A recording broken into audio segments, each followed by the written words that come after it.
गोपीनाथ बोरदोलोई असम के प्रथम मुख्यमंत्री थे। वे स्वतंत्रता संग्राम के एक महान सेनानी और असम के आधुनिक राजनीतिक स्वरूप के निर्माता माने जाते हैं। भारत सरकार ने उनके अतुलनीय योगदान के लिए उन्हें मरणोपरांत देश के सर्वोच्च नागरिक सम्मान भारत रत्न से सम्मानित किया।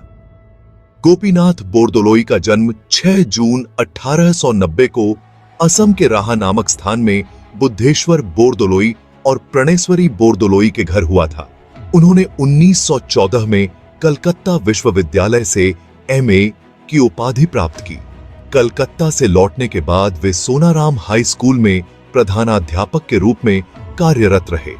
कानून की परीक्षा पास करने के बाद उन्होंने गुवाहाटी में वकालत शुरू की।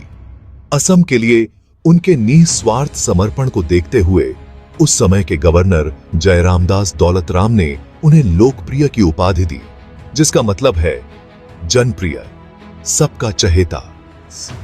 भारत के पूर्वी छोर पर स्थित असम भी स्वतंत्रता संग्राम में पीछे नहीं था। यहां के सैकड़ों स्वतंत्रता सेनानियों ने एक अखंड भारत की स्वतंत्रता के लिए अपने प्राणों की आहुति दी। लेकिन कांग्रेस नेतृत्व, विशेषकर जवाहरलाल नेहरू, असम को पूर्वी पाकिस्तान में मिलाने की योजना बना रहे थे ताकि मुस्लिम लीग को संतुष्ट किया जा सके। यह सोच उन स्वतंत्रता सेनानियों की कल्पना से परे थी।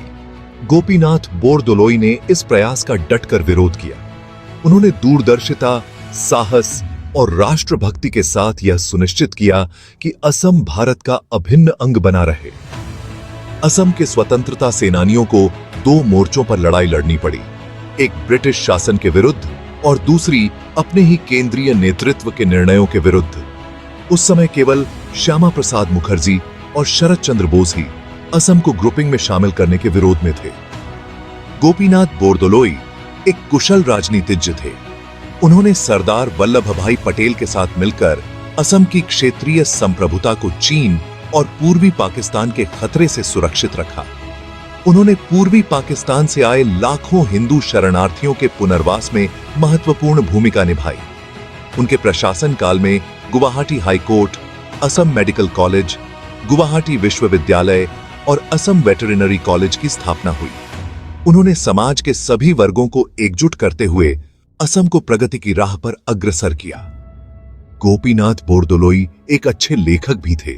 उन्होंने बुद्धदेव, अन्न शक्ति योग और श्री रामचंद्र जैसी कई उल्लेखनीय पुस्तकें लिखीं। लोकप्रिय गोपीनाथ बोरदोलोई न केवल असम के बल्कि संपूर्ण भारत के एक दूरदर्शी नेता थे, जिन्होंने भारत के संघ में असम की पूर्ण भागीदारी सुनिश्चित की। उनकी मृत्यु के लगभग 5 दशक बाद 1998 में उन्हें भारत रत्न से सम्मानित किया गया।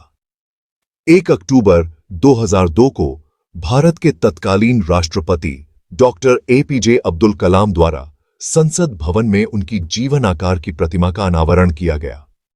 आज उनकी जयंती पर असम के प्रथम मुख्यमंत्री और राज्य के विकास के महान मार्गदर्शक लोकप्रिय गोपीनाथ बोरदोलोई को शत शत नमन।